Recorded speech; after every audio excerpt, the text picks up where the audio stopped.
Be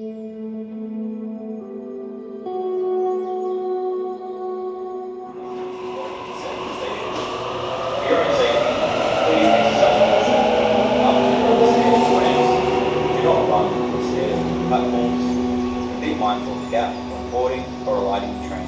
Thank you and have a great day.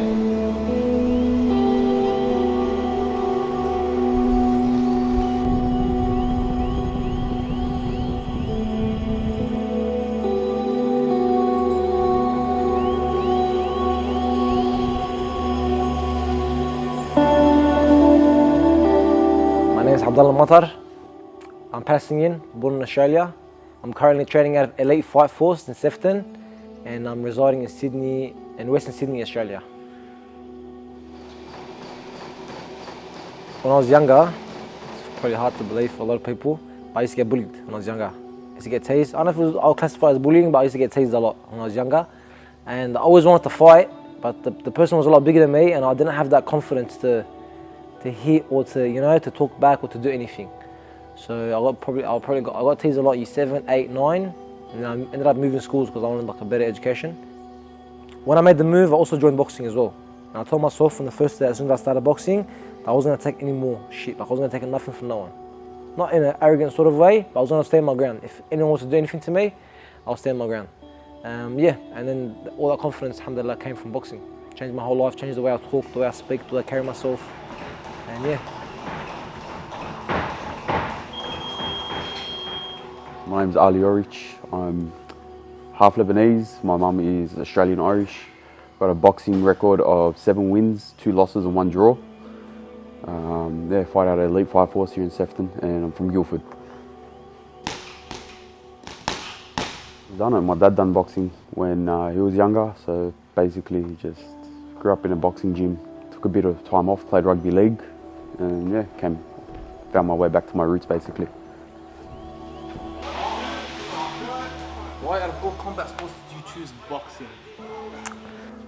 As I said, when I was bullied, that's the main reason I got into this. Before that, I did no sports, I did nothing. I was very unathletic. I did nothing. I did school sports, but that's about it. And all I could think of was, like, my dream was to just be able to crack someone in the face. I just wanted to learn how to hit this guy that was, like, tasing me and that. I didn't have the confidence, didn't have the strength to do anything about it.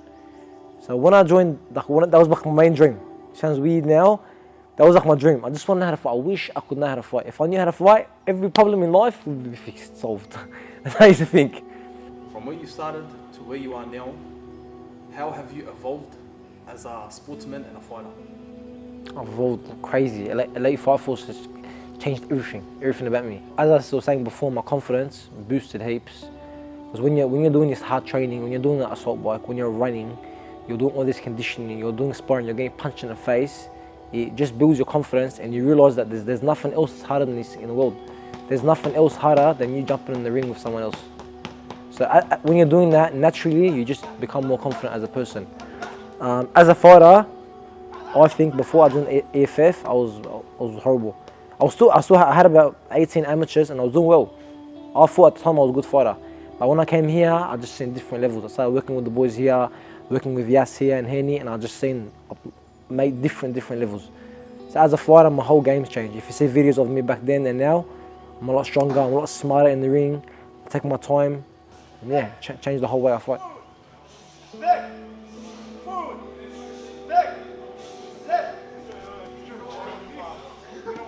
I originally started at a different gym. I didn't want to say the name. I was training at a strength gym. Before it was making me slower, and so I ended up leaving because of that treatment. I was there for about 4 years, but I left and I trained on my own for about 3 months, and it just got depressing. It just got ugly every single day by myself, twice a day, sometimes even 3 times a day, all alone. Everything was alone. No coach, no guidance, no nothing. I bought a bag, put it at home, and I just worked. After 3 months, I sat there and I'm like, great, I can't do this. I'm like, I need to find a gym. I can't just wait here and I'm doing nothing. So I messaged Yas, he replied to me. We had a chat online. I came into the gym. We had like about a 30-minute chat before the class started, and instantly I was like family. Instantly I met all the boys. Everyone became like older brothers or brothers.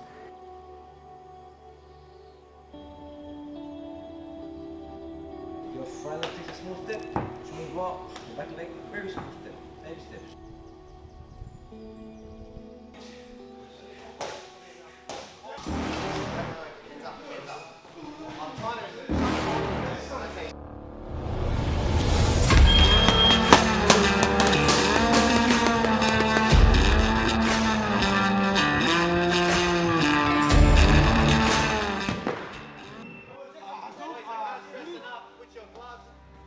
I opened Elite Fight Force because I felt like I needed to give back to the community.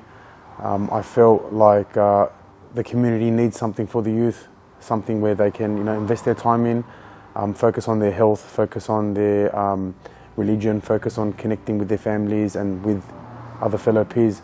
And I felt like opening a gym was very rewarding, in that sense, where I can give back to the community. My name's Hani Spat. I'm 31 years of age and I'm a professional MMA fighter. I'm also an owner of Elite Fight Force, one of the founders, and I'm also a coach, an MMA coach, and I'm also a coach for a lot of the boxers and everyone else in the gym. When we first opened the gym, one of my main priorities was my career as an MMA fighter. I was pursuing my career, was trying to get to the highest level I could possibly get to and compete on the highest stage. But over time, and as I got older and wiser, that has changed. And now it's become more about the youth and about the community and about just teaching people self-defense. The joy you get from teaching someone self-defense and the confidence you see that comes into them, and it changes people's lives. That's become more of the focus right now. Focusing on kids and adults and pretty much anyone who wants to defend themselves. We have kids these days that go through traumatic experiences. Some kids get bullied, some kids just don't feel confident. Some kids are overweight, and being there for them and helping them through that as a gym, teaching them self-defense or writing them meal plans and getting them fit, that's become the main priority now for EFF.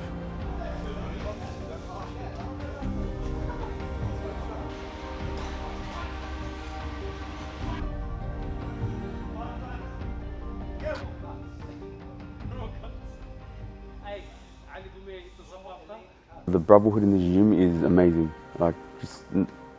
Majority of us aren't related by blood, but we are family. The love we have for one another, it's next to none.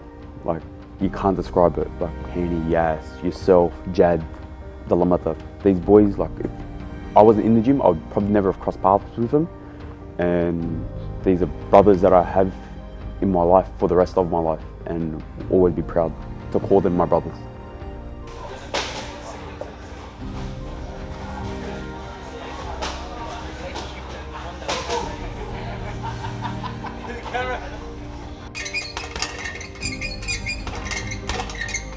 Coming into the gym, I was just a fighter. I was never really a coach. I didn't have fighters under me. I wasn't really someone who taught other people. It was mainly me as a fighter and Yes as a coach. And coming in the gym, that's why I was so motivated and driven to following my career, pursuing my dreams.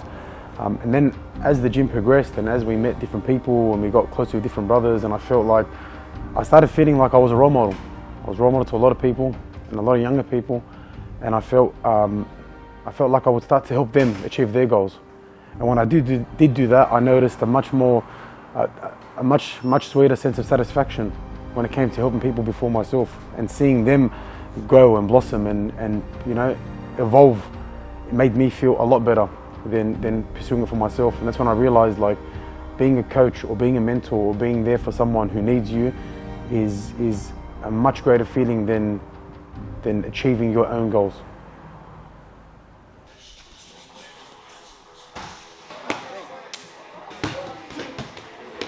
My name's Jeremy Ivans. I'm an Australian fighter out of Elite Fight Force.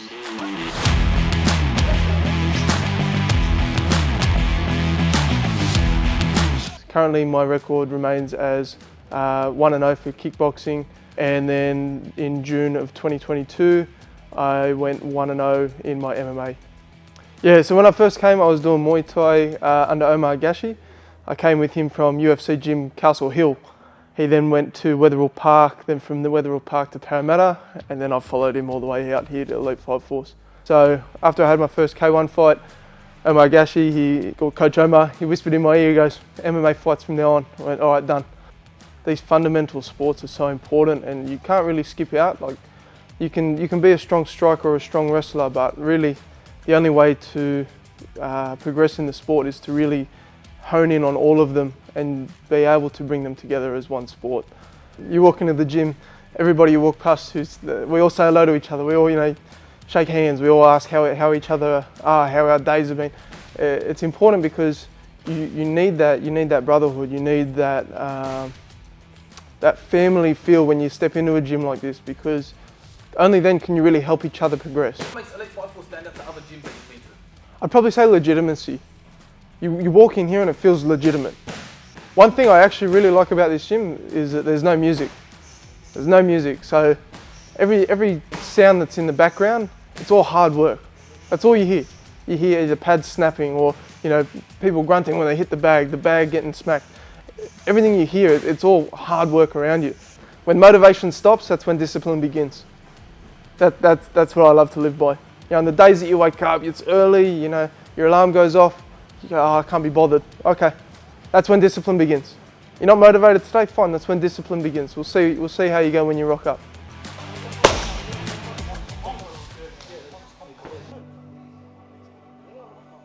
We welcome everyone, being an all-male gym, we welcome everybody to the gym, and we work with so many different people. We work with professional athletes, we work with people that aren't athletes but just want to lose weight, reach their goals, whatever they may be. We work with people with disabilities, we work with people that can barely walk or can barely punch or barely move, but we find a way to adjust to each person individually, and just like I said, help them achieve their goals, help them improve as much as possible.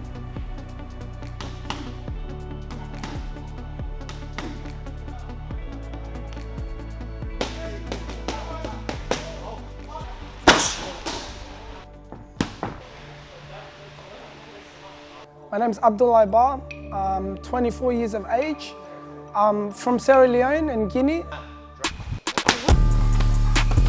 I'm a boxer, amateur boxer at the moment. I've had about 5 fights. So before I was local, I was local and I was driving, so everything was easy, I guess. It was a 15-minute drive to training. But in recent times, I've moved to Macquarie Fields. It takes me about an hour and a half to get here. I put in the work because I want it, obviously. I'm not gonna let not driving stop me from training and from competing and from getting better. So whether it's 1.5 hours, 2 hours, gonna do whatever it takes to get here, Everyone in this gym can vouch that Yas is more than just a coach to us. He's an older brother, he's a father, he's a coach, he's a leader. Same thing as Hani. Yas and Hani, they work hand in hand. I think they've put in a lot of work into this gym. There's lots of aspects, it's not just boxing. They lead us in prayer, they lead us, in keeping us on the straight path. And they've got our backs when we're in the ring as well. So it goes beyond boxing, it's a brotherhood, Being here for literally about 4 years, I think I've seen a lot of diversity in this gym. We've got Muslims, we've got non-Muslims. We don't treat anyone differently. We've got blacks, we've got whites, we've got Indians, we've got Asians. We've got everything in this gym, But like I said, I think what separates us from every other gym is that we're not just a gym, we are a brotherhood. And anyone that trains here will tell you that we know each other by name. Some of us are friends outside of the gym. Majority of us go to Jummah prayers together, that's what I mean by it's more than just a gym, and no matter where you're from, you're welcome to this gym.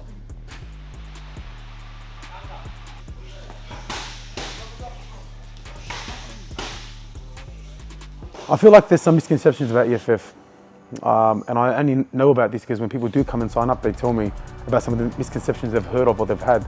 And some of the misconceptions were, and I was surprised to hear that people felt like, or people heard that there's a lot of intimidating people here, people with no manners, people that are rude to each other, and I definitely think that's the biggest misconception about this gym.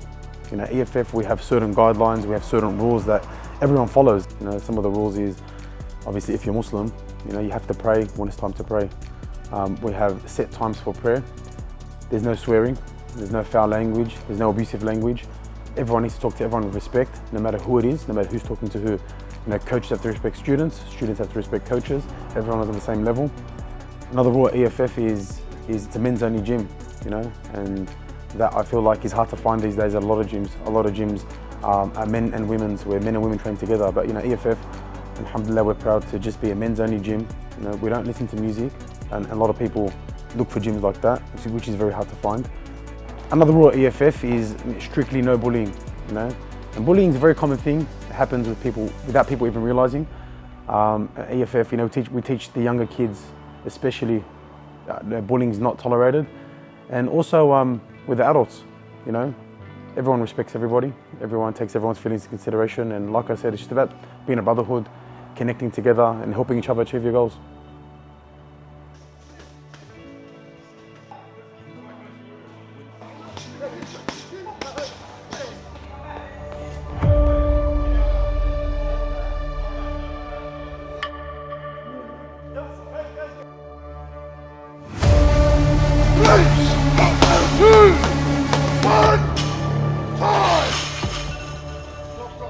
Assalamu alaikum. It's Yasser Yatim, also known as Boxer Yas. I'm one of the owners or co-owner of Elite Fight Force with Henny Spat.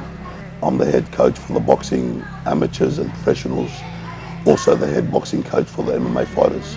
With all the distractions out there that's in life, you see a lot of insecurities, whether they're overweight, whether they don't know how to defend themselves, and you know, even feel good about themselves, just let alone feel good about themselves. So when you get any individual that comes in and has that kind of lack of self-esteem, whether it's through his weight or through his strength or through knowing the art of fighting, whether it's boxing or MMA.